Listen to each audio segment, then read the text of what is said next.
Okay. As you all know, when I stop the behind the scenes and I go to the scenes of now, when I press that record button, that means we're in action, baby. So today is a special treat. I feel like the Lord has sent us this blessing right through Always on the Grow, and it's going to be a fantastic one for all of you listening today. And for many of you that know me, I don't mess around when it comes to taking action. And I recently met this gentleman. He was preaching, he was speaking, he was just being himself, and I said, "Damn, you got some good energy, man." I used to be an addict. I was addicted to it. I was like, "We got to Yeah. jam a little bit."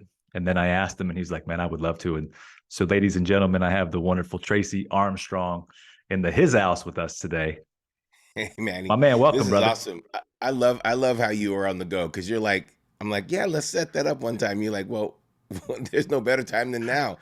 And you sent me a link. You're like, let's do this now. It's like, okay, when can we get this on? I'm like, well, Yeah. here, let's work it out. And so I love that you are not only a man on the grow, always on the grow, but you're a man on the go.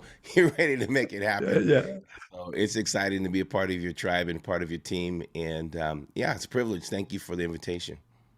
Yeah, man. I mean, I'll set you, I've set you up. I'll set you up in sort of they've already heard it if they're hearing this part right here in terms of who you are, what you do.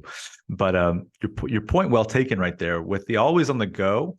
I actually coined this on partial thought of that. I was like, well, always on the go. What if it was always on the we added the R and the W and made it grow? Oh, when that just light bulb moment comes through and you're like, that's genius. Here we are. So you were spot That's on, awesome. man. That's awesome. Um, Look, man, I it didn't take me long to understand how impactful you are when you get in front of a room and an audience, and how deep at a cellular level it is that you live your message. And if we could start this thing off with what I just said a few minutes ago off camera, was you talk about this thing of obsession. Yes. And in the context of when we met, you were really going into that. I do believe that you will be able to extrapolate a lot more on that versus what I can remember. Because for Yes. me, I have to hear something thousands of times to remember it exactly. That's just me. Full That's reality. transparency. Of Yeah, That's yeah, reality. yeah. I don't have one of those photographic imaging memories, or sound memories. However, I know today in the world, people are trying to make it. They're trying to find their juice for life. They're trying to explore what might be the right thing for them. And there's so many different contexts there. But in all your workings of life, all your experiences, let's dive into this whole obsession thing. And I'll let you Sure. carry the baton from here, my man. Sure. Well, for 20 plus years, I've been an executive coach, coaching people at C-suite levels of their business, and people that are just achievers. They go after it. They're not asking permission. They're not waiting for someone to give them permission. And I noticed that there's a difference between someone who is just going for it. I grew up in a house with boxers, two-time Olympian boxer, Davy Armstrong, and Davy Lee Armstrong was obsessed with boxing. I mean, literally obsessed with. He was an artist. He became a creative, and people who know boxing will know his name. Uh, but growing up in the house with him, he's absolutely obsessed. I grew up in the house with people that sportsters that are just were obsessed. I was obsessed, but I wasn't obsessed with sports. I was good with sports, but I wasn't obsessed with sports. I was obsessed with success. I was obsessed with achievement, but I didn't have the anyone rooting me on in that. It was easy to get someone behind you to root you on for sports, and so, but I was just obsessed with achieving. And so I became obsessed with dancing. Dancing was my space. I was an addict like you. I was a dealer. I probably sold some of your friends' stuff. No, I'm just joking. But I was We obsessed probably with crossed growing. paths, man. Yeah. I was upset.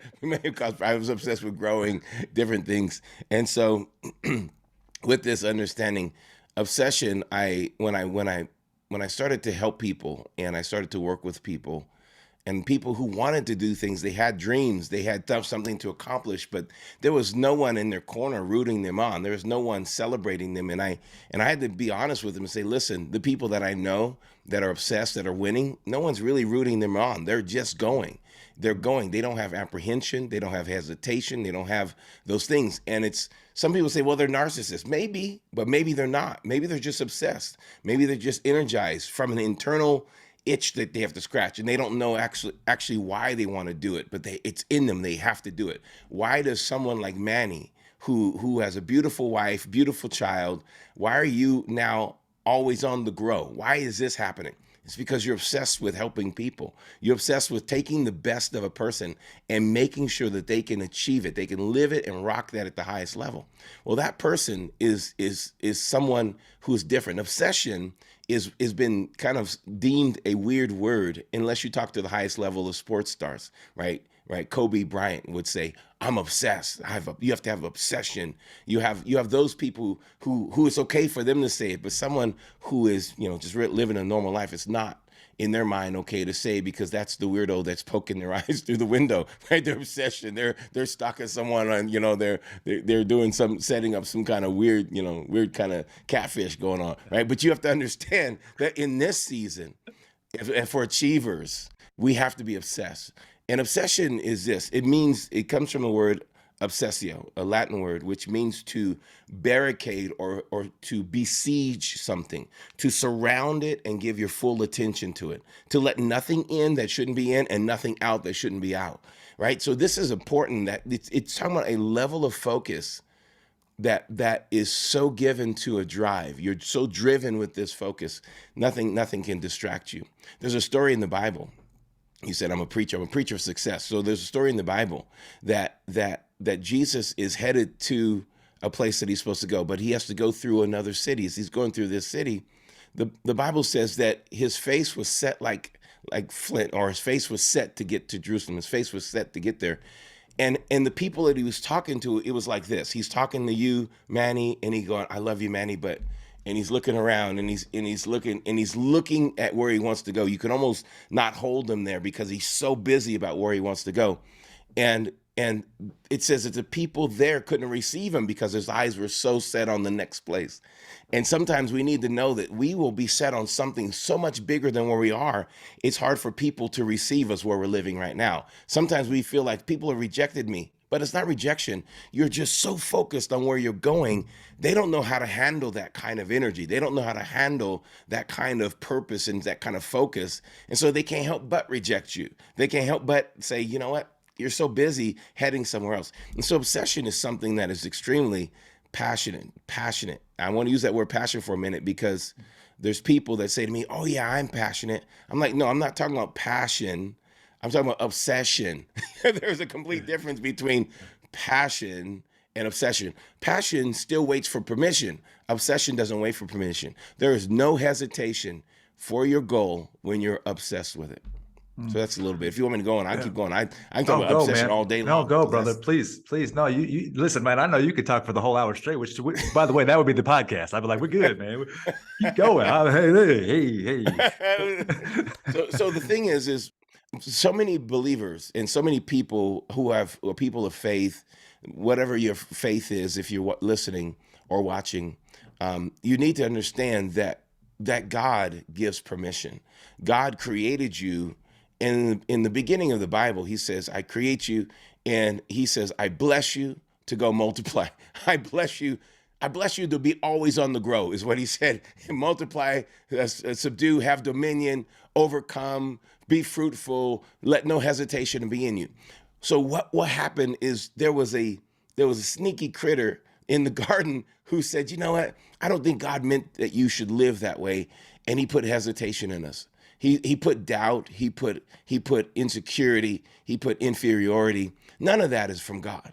And so if you're living with hesitation, if you're living with a limiting belief in yourself, a limiting belief in what God wants you to do or who you're called to be, if you're living with that is not God. God is fully into go. I'm a part of a celebrity Bible study, Hollywood Bible study. It's now called the Industry Bible Study in LA. And I was doing that right before COVID. We're relaunching it now. And so we were doing it, and it was every month I would go in, and we're just doing this Bible study for people in the industry, music, movies, and television. And as we're doing this, I'm teaching on obsession one of the days. And then I taught on, living to the fullest, and I'm teaching on these different aspects.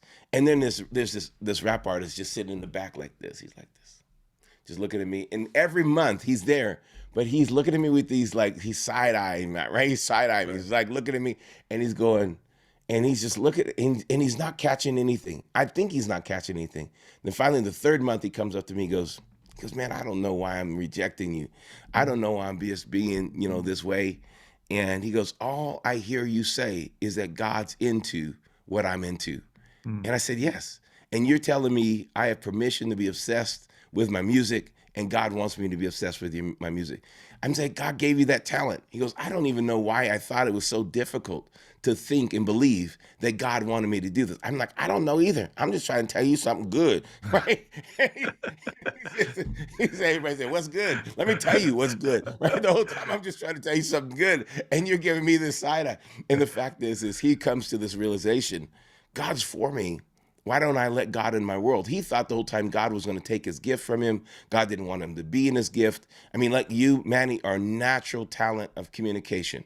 I mean, the moment I met you is a natural talent of communication. You came straight to me. One of the first people that greeted me came and talked to me, just, sat next to me, communicated, and just made me feel, first of all, at home in something that I'd never done before. I'd never been before. Asked me if I'd ever been in this environment before. You calmed me down. You brought the peace there, and you gave me the encouragement that's needed. Then after my talk, you came and said, man, that was great. We got to do this podcast. So your level of communication is high, and it brings everyone to that level. Well, I think it's great because that's a natural gift. That is a gift of God, but that's not only you're aware of your gift, and it's a beyond passion that comes out of you. The reason you have a podcast is because you're making connections with people constantly. You are a connector of pieces. And so when you have that kind of gift, you're obsessed with it. You're obsessed with making that happen. You're obsessed with making sure that it makes sense to people.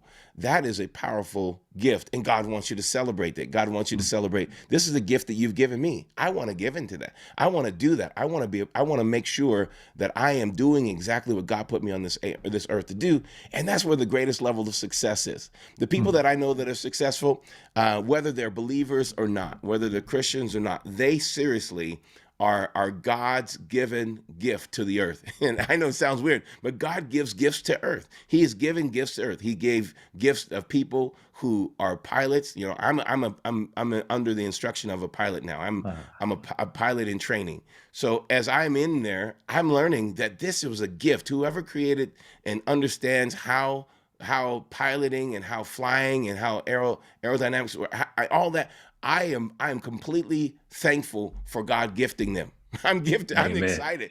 I'm excited about it because I'm going to come flying into Vegas and come hang out with you, and I'm excited about it. I'm excited that I don't have to sit back in the whatever seat I'm sitting back there. I can actually be the pilot in command, right? Yeah. So I'm excited about that gift. I'm excited about the person who knows how to make a good pasta. I'm excited about that person who knows how to make good food.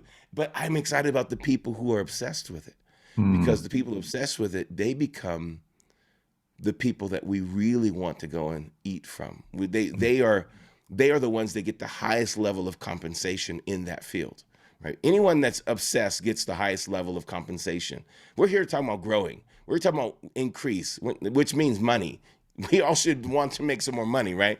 Absolutely. And so we want to know, how do I increase my compensation? Well, I want to tell you that if you learn to grow in your obsession, which is really give yourself permission. I don't think anybody that's truly obsessed waits for someone else. They have to personally give themselves permission to go for the thing that's in front of them. And when you do that, compensation follows the obsession, right? You don't have to ask anybody. People ask me, what should I get paid? Well, I'm like, just be obsessed. And when you do it to the highest of anyone's quality. People will pay you whatever you ask. People pay you whatever you ask. So it's the power of giving and walking in the permission that you were supposed to have in the beginning. Yeah. The child is never told, you can grow. to walk. A child starts growing. I don't. How old is your child? Just turned 5 months. 5 months, man. I'm telling you, do you wake up every day and you know what you do? You go grow, just I grow. know. I Yeah, know. no, He you don't does it have on to. his You own. don't have to Yeah. because it's a natural process in life. The Greek word for growing or increase is oxano. Oxano is what that baby's doing. Boy, girl, Boy, Lincoln boy. Brady Vargas. Lincoln Brady Vargas. Lincoln is not told by anyone to grow. Lincoln is growing every day. Lincoln will grow tomorrow, grow next day, keep on growing, keep on growing. Because Lincoln has within him oxano. Oxano is what God's given everything that grows. It starts from the beginning. You just put a seed in the ground, oxano starts. It's a plant is obsessed with growing. Do you know that? A plant's obsessed with growing. A plant doesn't need you to give it permission. It needs to make sure that you. I'm gonna give a key to increase. I'm gonna give a key to increase and key to growth because Bring it. we're talking Bring about it. obsession, but we're talking about Yeah. growth as Yeah. well Yeah. because we're here always on the growth. Come That's on, right, man. somebody. Come We're on, baby. always on the Let's growth. So go. we Yeah. need to talk about how we're growing. The key to grow, the key to growing is protect the growth because growth is Mm. going to happen. You don't have to make it grow. You're going to grow. You just have to make sure you keep everything that stops growth from happening, get that out of the way. So if years ago, I have a told you I had a little bit of green thumb early in my life. That green thumb moved into growing peppers, right? It's a long time ago, but growing peppers, pepper plants. And so I lived in Southern California. I lived in Irvine, California, and there was a trip that I went to. I went to Rwanda, and I was with the refugee camps in Rwanda. And they had the best peppers, little piri peppers, though. Do you like spicy food? Depends. I mean, I don't have a tolerance where that's really spicy because I'll start burning up, but I'll taste it just to get kind of a little of the flavor, and then I'll Yeah, be like, yeah, "Oh, this is cool," but not too much, man. I'll be burning yeah, up. yeah. Yeah, I'll be burning up. Oh, it's I weird. understand that. I Yeah. like peppers. I mean, I have a little bit of a thing there going. So I went and I tasted these peppers. They were the best peppers I tasted ever. And so, they gave me a little handful. I know people, but I brought them across the border and I brought them into the US. And, I decided I liked these peppers so much that I was going to plant some in my house. And so I got this little pot and I put the plant in the little seed. I let them dry out, put a little seed in the pot. And as I put the seed in the pot, I started watering it every day. And then it just started to grow. I mean, all I did was put it in its right environment. So the key to increase is making sure that your environment is right. So I put it in its right environment for the start of it. So I put it in this little pot in my house, nice warm environment, put it out there. And then I started watering every day, put it by the window where it got the right kind of nutrients and the sun was beating down on it. And then every day I just watered it. The nutrients it needed was in the soil that I put it in. So the right environment, I gave it the right climate, the right kind of nutrients. I just kind of protected the growth. I just Mm. made sure that it could do what it was to do. I wasn't there going, grow, grow, grow. Yeah. I wasn't Yeah. there going, Cheerleader. come on, grow. I want you to grow. I wasn't doing anything like that. I was just simply just letting it do what it did.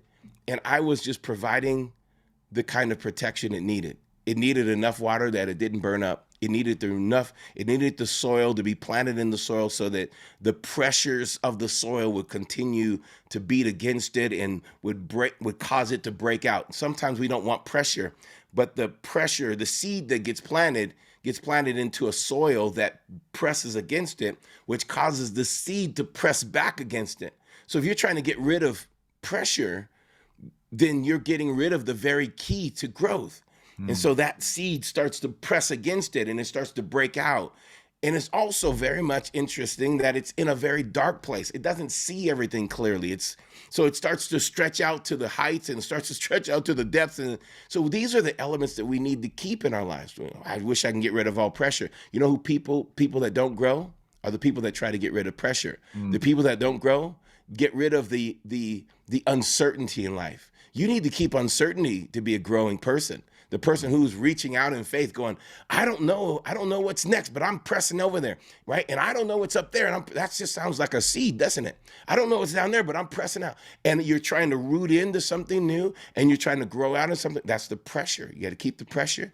You have to keep that in that kind of curiosity, which is found in uncertainty, making sure that you're curious, making sure that you're always reaching, always stretching.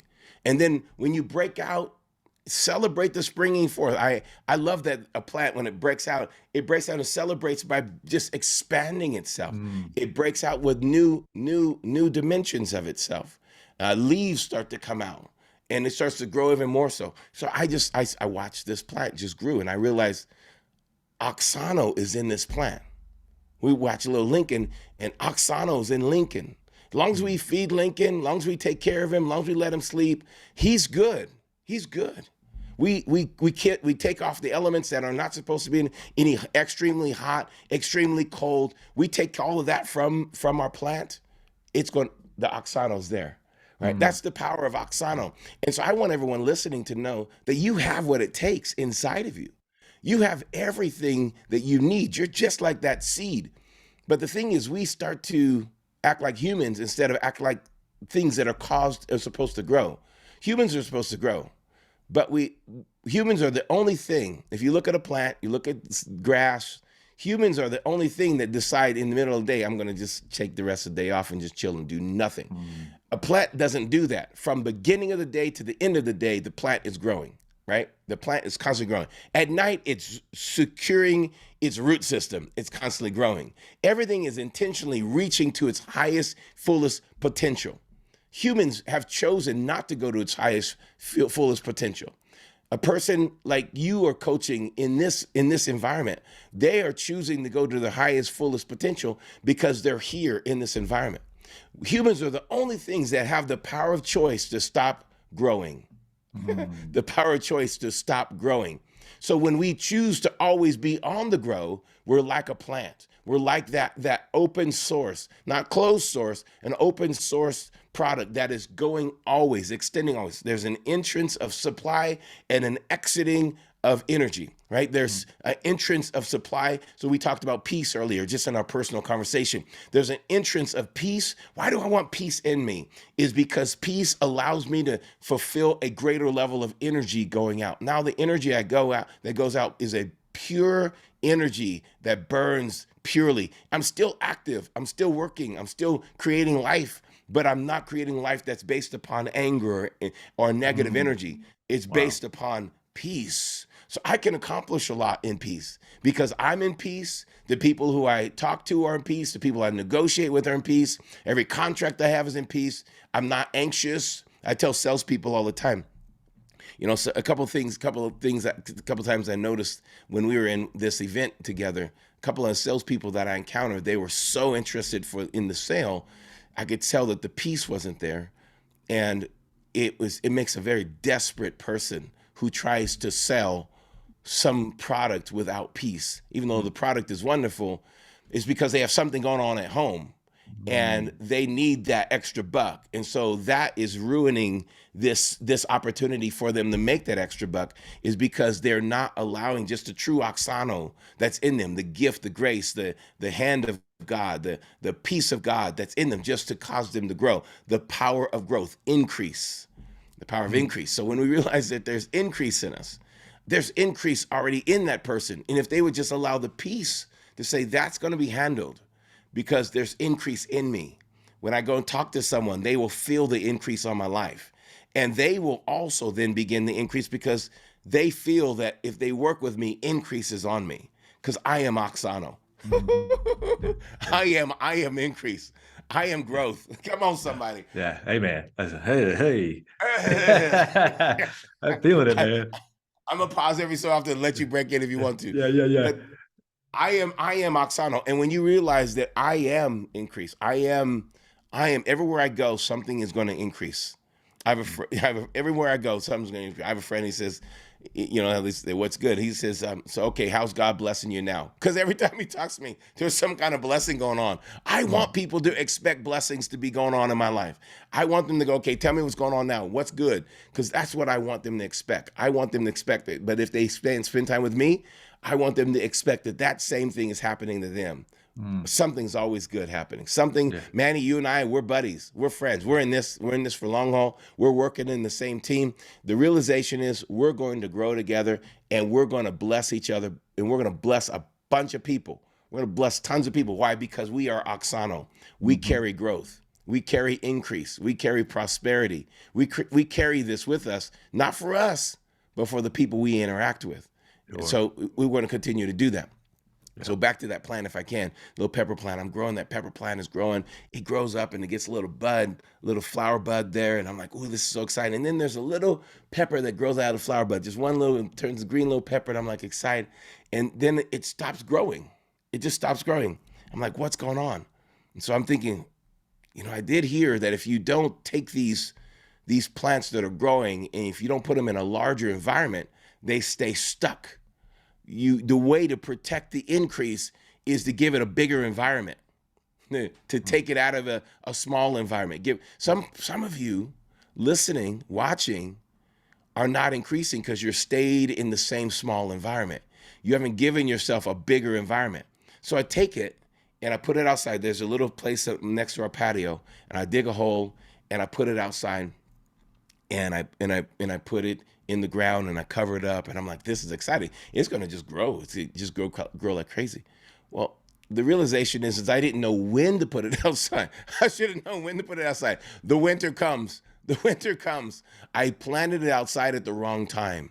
So then timing becomes something that I need to make sure that I'm protecting when I'm watching my increase, when I'm taking care of my growth. Sometimes we're doing things outside of the season, expecting the same fruit that we should have if it was in right season, right? So I planted it in the wrong season. The rains come to Southern California. It's like this, just like pours.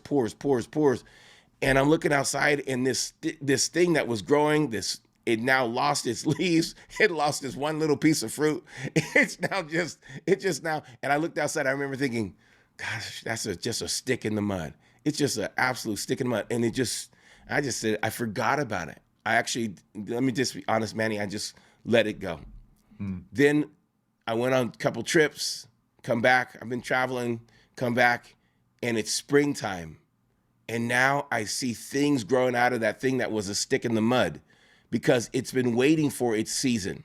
Can I tell you, sometimes protecting the increase means you have to wait for the right season. Ooh. You have to wait for the right time. One of the things I shared when we were together in Obsession is the fact that that the theory of relativity, that conversation, that message was continually taught for 17 years. Albert Einstein, he was teaching it for 17 years. People thought he was a quack. He was in a winter season. He was in a season where it looked like it wasn't growing, but the whole time it was growing under surface. The root system was growing. It looked like it was just a waste of time, but he was so obsessed with it, he couldn't let it go. And then one day there was an eclipse, and this eclipse hadn't happened in over 1,000 years. This eclipse happened, and the kind of eclipse that happened, it was the proof of the theory of relativity. It proved his theory. And overnight, a scientist becomes a rock star, becomes the most famous individual in the world because he stayed with what he was obsessed with, no matter what, because it was growing underground. When no one else could celebrate it, no one can look at it and say, this is amazing. It was growing underground.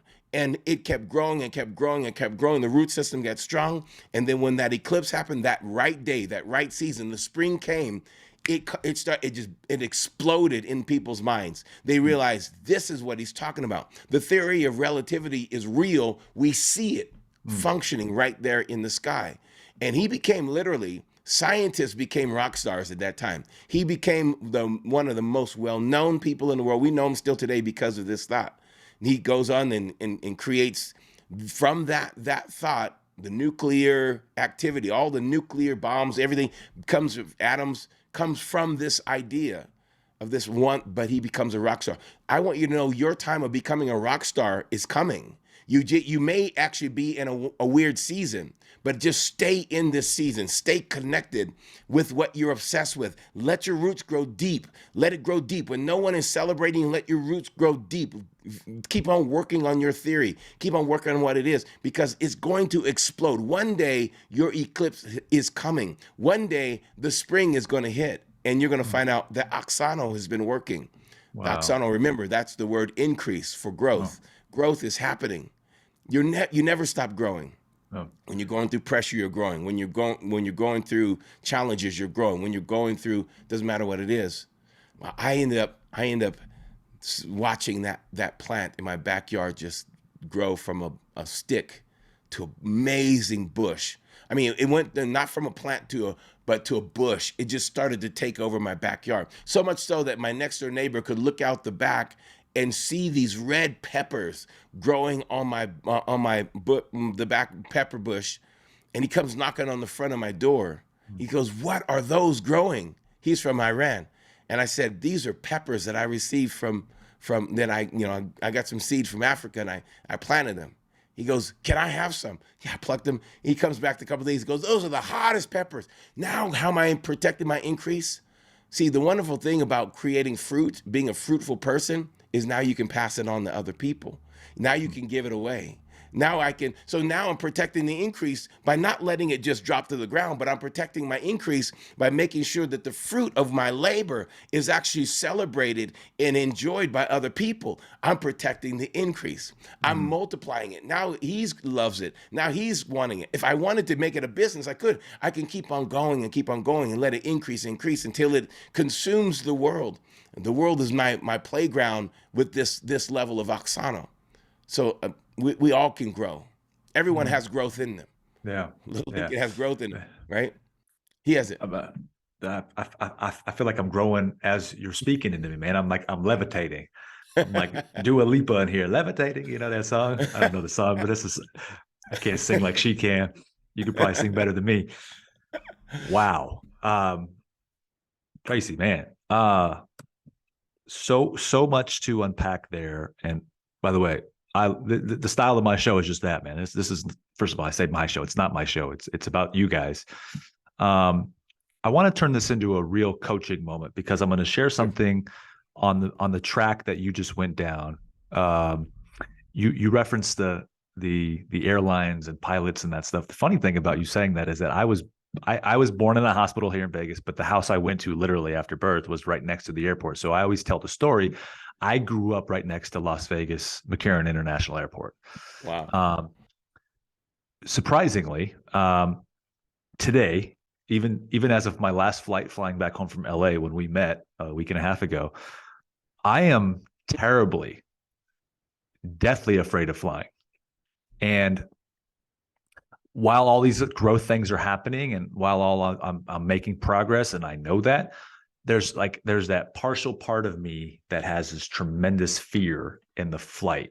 It's like worst case scenario, and there's a reason for this. At least how I triangulated, and maybe some of these people have heard me say this before, but I was in a car wreck when I was 5 years old, which is why this big scar is on my face that pretty much killed me, right? So Yeah. you get smashed at that young age. How I have interpreted it is like, okay, well, mentally, the imaging is now like crash, kill, worst case scenario, right? So in Yeah. any mechanical type of an environment or if on a plane, it's like, panic sets in. If I'm me today and I'm coming to you and I'm like, hey man, I have this problem. Like I know I'm aware of it. It's like I just can't control it because like I literally will shake and I'm like, and I have to calm myself down. I have to breathe. I have to remind myself. What would be your advice? Because I do believe that people share those same emotions in Sure. other experiences that they're going through, whether that's going for a job interview, or whether that's getting up on a stage, or whether that's talking to somebody that they're attracted to. How would you coach me in that process to get past that or help me move forward on principles that you teach, train on, that you lead with so that I would feel more at peace, right? Like, because I genuinely am going for that part of peace. Yeah, Manny, that is incredible. First of all, incredible that you just I mean, you're transparent about it. Incredible that you just express it and that you want to deal with it because you know your life is in the air. You're going to spend a lot of time in the air. Yeah. And the realization is, but you're transparent, and your listeners, your viewers are here, and you're just sharing it. I mean, you could have waited until after to deal with it, but we're going to deal with it right now. Mhm. And I think the realization is that fear is for people who struggle with a phobia or a fear. It's a reality. It's a reality of something. We've made something a very real possibility, and you have to actually address that possibility. So do you drive? You drive? Yeah, every day. Well, not every day, but yes, And you actively. have Yeah. and you ride with people who other people who drive. You're a good passenger. You're fine. Yeah, I mean, I do Ubers. I get in the cars. I mean, I feel like I'm a side seat sometimes. Like I got my own brake and my own shifter, but I realize I don't. But You do you know? have that same kind of fear? You have that same level of. No, I don't have that same level of fear. Not even close. So this is interesting because the accident was associated to actual four wheels or two wheels, main four Yeah. wheels Car. Yeah. associated to what you do every single day. So you already overcame a fear, right? Mhm. The fear actually should have been associated to automobiles and not Mm. airplanes, right? So you are, it's not just mechanical, but you, because you don't understand airplanes and you don't understand how they work and you don't understand the kind of security that goes into flying, first and foremost, that lack of understanding opens up still the opportunity for phobia. But because you understand vehicles, you understand cars, you have your license, you drive people around, people drive you around, you've already overcome half of the phobia. Half of the Mm. phobias was associated to the fact that you were in a car accident when you were young. You were bruised by it, you were hurt by it. That wrote something into your neurons, into your body. It not only just did you mentally experience it, but you physically experienced. So it wrote something into you. So now that's a new recording. That's a memory. There's a part of your brain that restores your fear memory. It's the amygdala. Amygdala is a storage place, which is strange. It's a storage place of fears, concerns. So you find out that if people have a racial bias, it will be found in the amygdala. I mean, you can't just go and sound like a computer, but it will be found in their research of communication that somewhere in the back of their mind, something happened that was associated to a specific race or some kind of idea that's associated. So they have this thing in their amygdala. So I've been dealing with people's trauma, and these traumas are stored, these fear memories are stored in the amygdala. And it's stored there because it doesn't have an answer. There's no answer to it. There's no real rhyme or reason except for you've already broken through where the fear should be embedded. It should be Mm. embedded with vehicles. It should be Mm. embedded with cars, but it's not embedded with cars. So what is the next thing? Well, the next thing I don't understand, the next kind of mechanics I don't understand is an airplane. Well, as a pilot, and again, we're going to come back to this, how to deal with this in your nervous system in a moment. But as a pilot, I understand that it is much safer to be in the air than it is driving a Yeah. car Right. because Right. the kind of mechanical standards that are put on a flight, it's treated as if every flight is dangerous. Not that it's dangerous, but it's treated. So what I mean is it's treated with such special care that nothing can be off, right? It's treated with such special care. The checklist that they go through for every single flight, every single plane, every single time, checking every mechanical thing and making sure that everything is secure. The delay that we feel when we're in the airplane and they go, "Oh, we have a few minutes delayed. We have a mechanical issue." That is because they spent time checking that vehicle, right? And so then the quality of understanding of the of the laws that are in place to make it fly, the Mm. creative. I mean, there's so much security there. For me, my security has shifted. My security has shifted from flying to, now I'm more secure in flying because I don't check my gas my I don't check my oil every time I get in the car. I don't check Mm. my gas quality every time I get in the car. I don't check those things. But when I go flying, my checklist makes me check everything. I check every instrument. I check all the fuses. I check everything. The checklist is absolutely amazing. So I'm secure in the fact that I know that these checklists cannot be violated, right? So that is extremely important. The other aspect is now we're going to get into the amygdala. So you're going to have to change the way that you see it. You have to change your meditation. So if I'm working with you, you and I, and we'll work on this a little bit, over some time. But if I'm working with you, I'm going to first work with, we're going to rewrite something. We're going to rewrite the system. We're going to rewrite the kind of triggers. The trigger is you get on the plane, you have this idea of what could happen, right? So we're going to change it. You've meditated on it. You've thought about what could happen. What's the possibilities? You've seen some things, some this or that. So we have to change our meditation. Well, we can approach it one or two ways. We approach that you live your whole life flying. You meditate on never having a challenge, knowing something. I remember when I first took my flight with my instructor, and the first flight, I'm telling you, Manny, the first flight they give you I'm flying.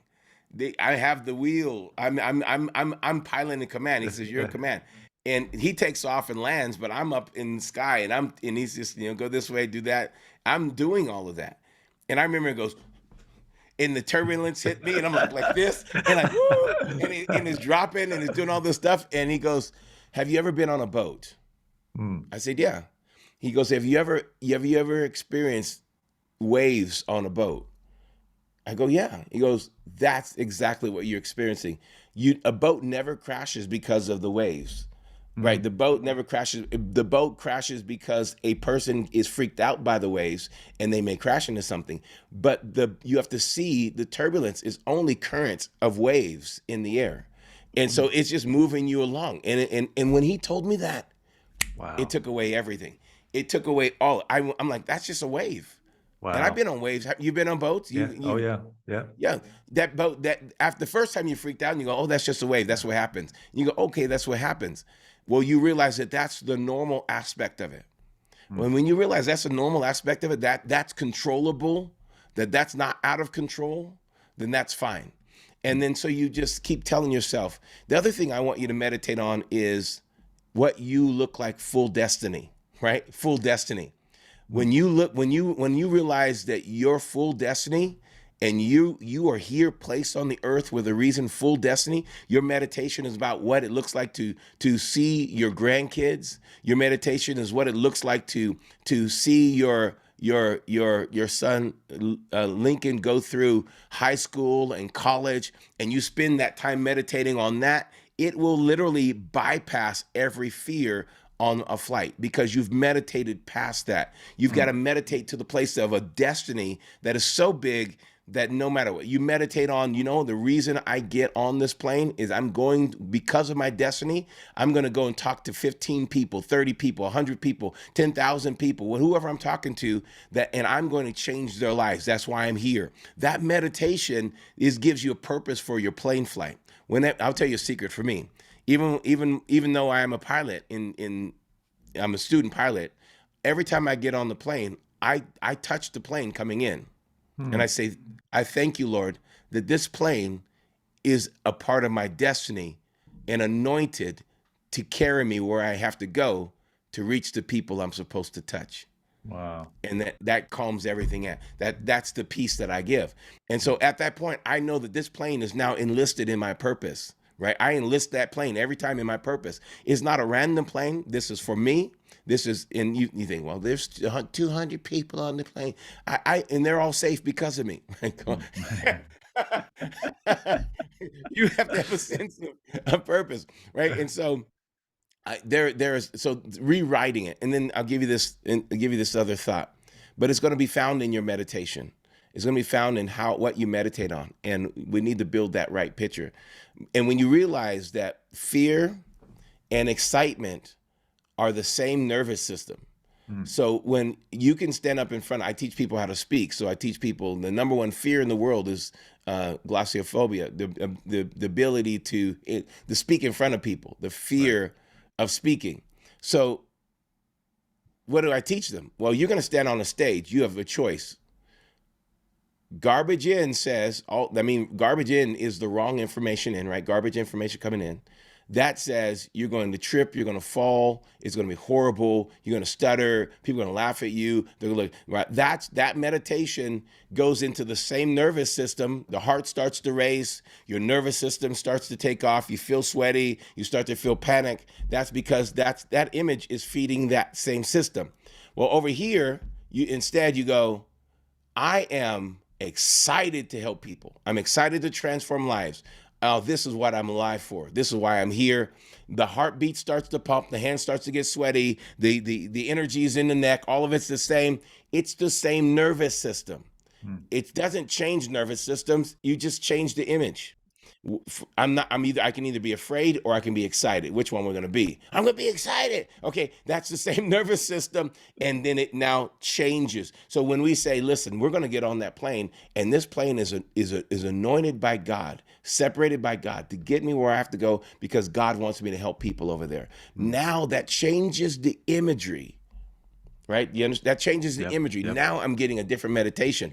It doesn't change the nervous system. I still feel energized. I still feel excited. But now I'm no longer giving power to the image that something bad can happen. I give power to the image that something good is going to happen. Something amazing going to happen. So I start to rewrite that other system. Now after a while, this one starts to fade. And it may take me repetition. There's two ways to train your mind. It's through heightened level of pleasure or heightened level of pain. I'm going to change my mind because I'm going to avoid the pain, right? I'm going to avoid the pain, or I'm going to give myself a greater level of pleasure, or I'm going to give myself a heightened level of consistent repetition. So if we take the repetition route, I'm going to take this repetition route. Every time I think about going on a plane, I'm excited. I'm going to go and change lives. Now, what did I do? I did two things. I now snap. And you'll notice that when I snap is because whenever I tell myself I'm excited, I've snapped excitement into my nervous system. That snap brings it into my physiology, and I have more neurons in my heart than I do in my brain. So when I snap, the neurons that go through that feeling of power, I'm in control, that feeling has now energized my heart. And it locks the memory of that snap into me and the statement that I'm saying into my heart.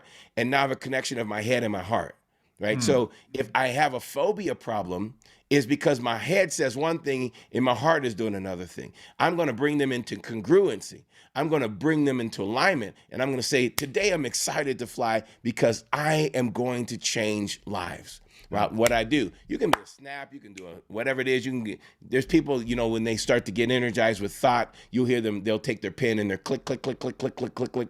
That's because that's their physiology trying to tap into their memory neurons in their heart and their mind, trying to make a connection and come up with some new idea. So we have these two places of energy that's right here in our head and our heart, and we need to know how to use them. So we use them. I use a snap because a snap's easy. I can go, man, woo, this is awesome. Right? That's now energizes me. So the moment I snap, I can pull that energy of what I've been meditating on into my now. And the moment I snap, I can now embed energy of this moment into my heart, my mind. Does it make sense? Yeah, so what we're going to do is we're going to meditate on what it looks like to fly. One of the things that I do, I call it the chair work. One day, we were having some challenging weather in this area, so I wasn't able to fly, or I was busy traveling and I wasn't able to get to the plane and fly. And so my instructor said, you know what you need to do is you need to just sit down in a chair and just practice your takeoffs and your lands. I'm like, oh, that's what I do. I'm a coach. I mean, that's what I do. I didn't tell him that's what I do, but that's so I was like, okay, I was just working on, he says my landings were good, but they weren't finesse. I want to be butter. I want to be like, finesse. Yeah. And so he's like, they weren't finesse. And so he said, just, get in the chair and do some chair work. And so I was like, okay. So I meditate, get in the chair. And this is what I tell my clients to do. The client that was making, $500,000 a year as a salesman, and he wanted to buy a $50 million company. Well, I'm like, okay, this is what we're going to do. We're going to do chair work. And we got him into meditation. What does it look like What does it feel like to be the company boss? What does it feel like to be the CEO? And we went through a year of meditation with him where he's revolving that thought. How do you walk into the office in that day when you wake up as the CEO? And we didn't talk about what was the progression. We talked about every day what are you going to say to your employees? And he meditated on being that person. And then 1 year later, he became that. And now he's transformed that business and just has exploded, just Wow. changing over and over. But he went from being the salesman and asking the boss, I want to buy the company. They just laughed, they just laughed, they just laughed. He kept meditating on being the boss, being the CEO, buying the company, kept meditating on what it was like to get up in the morning as the CEO of that company, meditating on what it was like to get into the office. What do you say to the person in the front? What kind of toothpaste does the CEO of this company use? Right? I went through all of those, the details, the most clearest details. And that meditation changed his feelings. He used to Mm. throw up. He used to get sick going into sales meetings. We had to meditate him out of sickness and out of being sick every time. He's big selling big, but he's having this nauseous feeling every time he goes in. I'm like, you're meditating on what could go wrong. Let's meditate on what could go right. And he Mm. meditated on what could go right, and Mm. his that all stopped. That all stopped because there's a difference. I can meditate on what's going to go wrong, or I can meditate on how I'm going to change the world, right? Mm. And we're here to change the world, Manny. And Mm. so, in order to change the world, we need a fleet of planes. I need a fleet of airplanes to change the world. I need to be able to send people like you and say, you know what, you're going over here, you're going over here. Let's get you. I got a plane chartered for you. Go ahead and get over there. I'm going to take care of that. Right? I need that. That's my destiny to do that. Well, I I I have to meditate on that. You have to meditate on you're going to go and speak in front of stadiums and transform the world, right? That's what you meditate on. Well, those meditations supersede the transportation issue. I Mm. need to get there. People are going to be changed when I get there. This is just the beginning of it, but it starts with your meditation, knowing that your amygdala is going to, the more you meditate on it, is going to remove the the amygdala is part of what is a part of the primal brain, right? The Mhm. part of the primal brain is you and I. You've talked about self actualization. So the Maslow's chart of self actualization is the physical, the safety, security, going up to belonging. The making sure that the lowest level of provisions and safety, right? Well, Mhm. getting up all the way to belonging to now I'm now loved and right, then up to the highest level of this self actualization. Going through those living with fear, the amygdala is down here. I need to make sure I have clothing. I need to make sure I have food. I need to make sure I'm safe. I need to make sure I'm warm. That's what that's doing. So we start to take out of the amygdala the more we meditate on who we are here, and we have a clear picture of meditation here at the highest level of the pyramid. If you know the Maslow's, which I know you do, it takes that memory of fear out of that level of survival to thriving, right? So the more you meditate on it, those memories will be adjusted and Mm. they will now be empowering memories. I'm going to go out there and help people overcome their phobias. I'm going to go out there and help people overcome their fears. People are afraid to talk. People are afraid to step out and start a business. I'm going to go and help them overcome their fears. And when you meditate on that, when you meditate on that bigger picture, it will move and bring change to your amygdala, to the animalistic, the primal part of your brain, to the limbic system where the emotional aspect of it is stored, is going to bring it to a place of cognitive transformation and revelation where you're going, okay, and it starts to bring adjustment along with the nervous energy shift that you feel when you're getting on the plane that may move into a panic attack. All of that is going to be adjusted and peace is going to be found there. And what I Mm. love is that I serve and you serve, I believe, a God of peace. So he's interested in us being peaceful people. The yeah. Again, can we do this for 3 hours, 4 hours? Man, you got 4 hours. Well, I can come back for sure. Yeah, that's a definite. I'm not even the same man right now as when you just started that that piece there on that way to do it. You said something in there that really caught me, which was the brain and the heart alignment, the head and the heart alignment. I realized that in my case, I was blessed with this very pure heart in all the trauma. like we Yeah. all have. When I just realized that about Yeah. myself, and then I went on this journey after sobriety, 7 years ago, and I started getting around people that were playing at a much higher level, and it was like I got swayed into going in their direction, and I started to act and think like them on a brain level, but I wasn't connected at a heart level. Mm. And recently, I realized that I was so off of alignment with myself that I had to reorient my own life, to which is why I'm kind of talking to you about this inner peace thing. And it's almost like I've had to cut some of that off and go take what I learned collectively and take my now new brain power and these different skill sets that I've learned, these abilities that I've developed, and match them back with my heart, which is where I really want to be, because I feel like that's who I am. Yeah. And in that process, I have made a couple of decisions on more of a business level, I would say, where I was less about wanting to go and build my own business. And I'm going to stay focused on, okay, well, how do I provide for the family and make money, which I can do, like you just said, with a salesman that makes $500,000 a year. I was like, well, I can make a lot of money. I've made great money doing this, different environments. I could do that. And then I can build my brand behind me. Yes. Why I'm saying this, Tracey, is because a part of me, and I'm curious on your feedback on this, a part of me felt like, because I had gone so hard in one direction, that I was like, I know I can do this. I know I can become the next, I just used the name Grant Cardone, right? I could build a sales training company and go out there and $100 million portfolio, all this real estate. But I was like, is that my path? Mm. And I said to myself, you know what? No, I need to do this in order to do this. And I'm at peace with that. Yeah. Part of me second guessed myself and was like, are you quitting on yourself too early? Like that other part of your brain is like, are you giving in? Are you being weak? So I've been wrestling with that a little bit, not to my demise at all. It's Yeah. actually like Yeah. I Yeah. feel solid. I feel peaceful, but my head is like, what if you could go out and build that $100 million company? But I'm like, but you're building your brand, which is what you want Yeah. Yeah. more than anything, and you see it and you have a strategy there.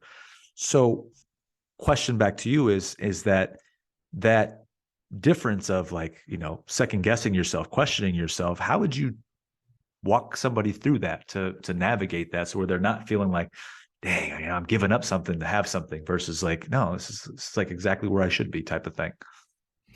I think it's, again, another great question. The realization is that the path of the righteous is going to spiral upward and upward and upward. So your path of being at peace, being righteous within yourself, knowing that my head and my heart are aligned. I'm working on family. I don't know all of someone else's path, but the path that you set is the path that you feel obsessed with, right? We'll go back to that word. You feel like this is the right way for me. And it doesn't mean I don't get there where I have $100 million, $1 billion portfolio and the sales team. And it doesn't mean I don't get there, but I may get there after my brand, right? So you see Grant Cardone, he builds a business and now he's working on his brand. You see someone else who's like, they build their brand and then they start working on their business. It doesn't matter how you get there the pathway that's true to you. You're Mm. authentic. And I think the authentic is that if you really think that real estate or whatever that is in your, you have to extend your meditation of who you are further, right? So now you're working on your brand. You said I have strategies for it. I am looking at it. I see it. But you will go where your mind is going, right? So your mind, you have to set that, charter the course of your brain. And if you chart a course of your mind and your heart and your emotions, you set that trajectory, you will head that direction. And it will start to, the law of attraction, the law of faith will start to pull things and people to you. There's opportunities that I missed because I didn't have the same aptitude as other people in that area. So, for instance, I know a pilot that they grew up next to an airport, so they wanted to learn to fly. I grew up flying and I just wanted to be in first class, right? So it was a different aspect. My thing was I can't wait to one day be in first class. And they were like, I can't wait to one day to fly the Fly the plane. plane. Well, the aptitude was different. Their aptitude was I want to fly the plane. Mine was, I want to be in first class. That what didn't mean that, I couldn't ever fly the plane. It just meant that I didn't even think about that as an option. And so you have to go with what you think are the options, what you believe are for your pathway. And then take that as far as you possibly can. Be obsessed with it. And I love when in your question, you're even saying permission, right? It's that permission. And I think what you're going to do in this season is going to become obsessed with your brand, right? This is what I feel when the moment you're obsessed with your brand, you want your brand, you have that. And that to me, what I'm working with now is people who build $100 million plus businesses and they have no brand. Mm, They will sell their business and no one knows them. mhm. No one knows him. The reason Grant Cardone is doing, he does, I think they counted, I mean, he does so many social tweets a day. I think something like over 20 plus social, social media Oh, right. outputs Mhm. post a day. Plus, that's not including his reels because he's building a brand, right? He's building himself as a brand. Well, most entrepreneurs who build a business don't have a brand. They'll sell their business and they'll have nothing left except for a bunch of money and hopefully find another thing. I believe brand development is the number one thing. A personal brand will be your business, will be your business. Mm, And I think then at that point, you can, like Oprah Winfrey, she is a brand that can do any business she wants because she has a brand. And I think this yeah, is a pathway of a new gen, right? New yeah. generation. They build brands. We build brands for the sake of building business. Ultimately, if we want to build business, the business looks different.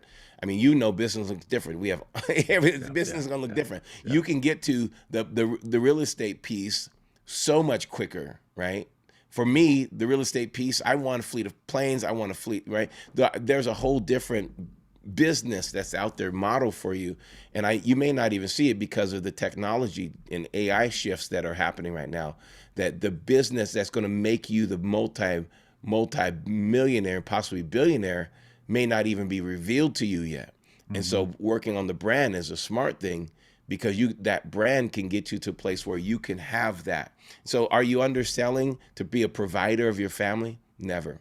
Never. This person had to be a salesperson. People I work with, they had to have a provision for their family until until the sun and the moon, the eclipse came, and Mm, that opportunity broke something open for them.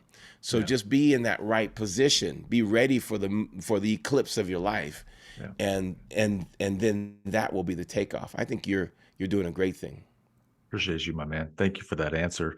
In the good spirit of time, the last question before my last question is going to be those yeah, you like that, right?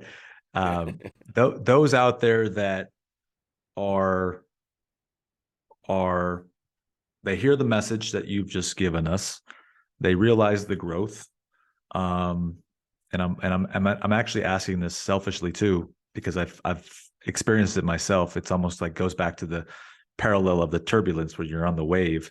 Yeah, How in life do we realize the growth that's going on, that it's inside of us, Aksana, right? yeah. Um, and prevent ourselves from hitting or going deep and hitting the valleys where rather we can maintain consistency so we don't dip so much and it's like we're on this gigantic wave. And while the dips might make sense because it's part of the ebbs and flows of life, I get that Yeah, part. yeah. But what can we do holistically to maintain consistency so that the valleys are just a little bit of a bump and then maybe the peaks are more of these bigger quantum jumps? Wow, that's such a good question, Manny. Well, the realization is, the more successful you become, the more systematic and intentional you must be. And so when I have the ups and the downs and the challenges and those, you have to create systems in your life. And so I think things that need to be important is, I think you need to have a coach. You need to have some coaches in your life that systematically you're going to do everything you can. The boat is a system of its own, and it just and it will ride that wave, and it will come back to the balance of life because of the buoyancy of it, right? So you know that you're going to come back, but emotionally you don't want to freak out during that time. Well, you have to have, first of all, I'm going to keep coming back to meditation.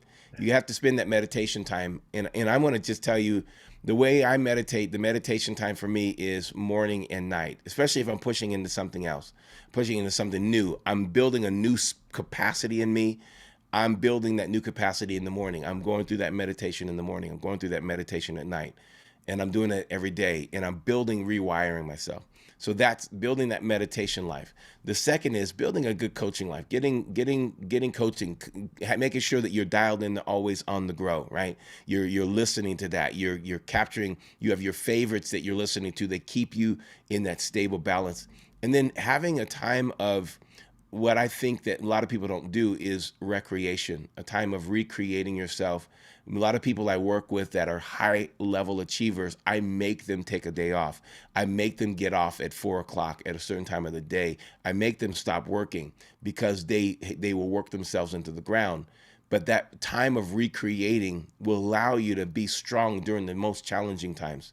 So having a Saturday off, having a Monday off, whatever day you take, I'm really going and doing something that's fun with your family, hanging out with them, and spending time in the spiritual condition with God, right? Making sure that you give yourself that kind of, building that in your system, and then knowing how you work, knowing if you're a person that freaks out, knowing how you work. Oh, this is when I normally would freak out. So building a system in place that when, instead of yelling, breaking down, freaking out, isolating, you build in the system, knowing you build in the system that's going to be the absolute opposite of it. You contradict it, right? So if I know I'm an isolate, I'm normally going to isolate when I'm going through a challenge. I'm going to make sure I have my friends that they may be accountability partners, they may not be, but people that you say, I'm calling you right now or let's go get coffee because I'm freaking out, right? You have a community around you. Be in this community. Don't be by yourself. Those are very simple, I think, but the realization is building in an intentional response and knowing the difference between reaction and response. And reaction is going to be just this. I never thought about it, but the martial artist spends all the time thinking about it, so that when they've built in these moves so that when that moment happens, they can respond instead of react, right? And so find out what your response is if you know that those times of depression, discouragement are going to come. Well, I know the first thing, I love when I go to Europe, I go to England, and if anything is challenging in England, you know what the built-in response of the English is? Let's have a cup of tea. Let's have a cup of tea. You know why? Because every time you sit down, you have a cup of tea, it makes you slow down. It makes you naturally slow down. And when things are challenging, we immediately want to speed up. When the realization is you should just have a cup of tea, not coffee. You should have a cup of tea and just chill out and just relax. Because tea gives you the caffeine, but mental caffeine. It makes you mental aware so that you get sparks of aha. You can get moments of like, okay, this is the solution. But you're calm enough because you have to drink the tea. It's so hot. You have to slowly sip the tea, right? It's brilliant. It's throughout the whole, British Empire. Yeah. Well, I realized that this is there's like, why are they so calm? It's because they will have a cup of tea. And if you are a person who is, naturally has that response of freaking out, then I would say have a cup of tea, have green tea, have a red tea, or some kind of tea with colors is going to activate different brain chemistry and is going to bring a calm to you. And so I these are just techniques. So you find the technique that works. I have other people that freak out during the middle of the day. So I tell them, go do a workout. Go work out in the middle of the day. Don't work out in the morning. Work out when you would be anxious. Go and work that energy, that anxiety. When I go to Seoul, Korea, in the middle of the day, they will go to a sauna because that's the time that they have to take their break because they're getting so overwhelmed. They start their day at 5, so by 1 o'clock, 2 o'clock, they have been wired up, and they go to a sauna and they relax and they get to a sauna, and then they come out and they have another charge for the day, right? So just know what your palate clean is in life, Mm.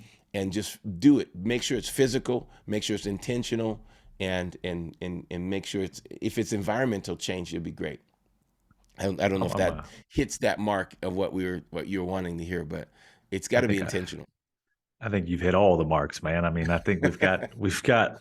I'm gonna have to rewatch this one 10 times just to catch every little detail you've said. And I'm sure I could speak for everybody else that hears this, man. This has just been spectacular. Conviction that our encounter was for destiny, as you would say, right? Just Yes, taking us on that yes. journey. Man, how can we find you? Where can we find you? For starters, let's start with that. So I think the best place is to Instagram, Tracey Armstrong, Tracey Armstrong on Instagram is the best way to connect with me. My website is the same as my name, Tracey, Tracey Armstrong .com. And Perfect. those are the best ways to get connected with me. Yeah, Instagram yeah. primarily. I spend most time on Instagram. I'm also on Okay. Facebook. Gotcha. Make sure you go out and give that man some love, a lot of love, always on the grow love. All right, man. Amen. Aside from everything you've already said today about growth and progress, and I mean, golly, the roster of ideas that you gave to us, how would you take everything you just said, throw it away for a second, and then what does this mean to you? Always on the grow, something different. Always on the grow. One of the things that I'm meditating on personally, and I'll just make this a personal thing, is regret. I'm meditating on making sure that I live a life without regret. The life of regret. Regret means that I've done something that created loss, or I've experienced a loss that I have grief, and that will hold you back from moving forward and pressing towards the mark of the high call. There's a writer, he says, I forget that which is behind me and I press towards that which is in front of me, the highest call there is. Regret keeps you backwards, keeps you looking in the rearview mirror. And I would say, if you always want to be on the grow, forget that which is behind you, forgive those that are behind you, and move on forward to your future. Hmm. Let me see. I'm going to pick this up real quick, and I'm just going to drop it. It's going to be Drop the the mic mic. drop. Manny, I love you, man. You're awesome. My man, they back at you, brother. That's the connection, man. Got you, my brother Yeah, I from love another it. mother. Love it. Any final words, man? Any Man, final that's words? it. Let's do That's this it. again. Let's That's do that. Yeah, and again, live regret is I think regret is one of the stress causers. It's causing people with stress, and stress is an inward focus. The person who looks and talks about themselves is stressed out because they inwardly focus. They can't look out. And so I think getting rid of regret, getting rid of stress, getting rid of those strifes, getting rid of things that kill your increase. Those are protect your increase by removing stuff out of it, right? Pulling the weeds. Those are weeds. Pull those weeds up. Let your life grow. You are the increase. You have increase in you. God put it inside of you, and just go and grow all over the world and bring people the life that you have. there you have Those it, are my ladies and words, man. gentlemen. That's the fine words of Tracey Armstrong. I ain't Man. got nothing else to say because he took this show and that made it what it is because that's the beauty of who he is.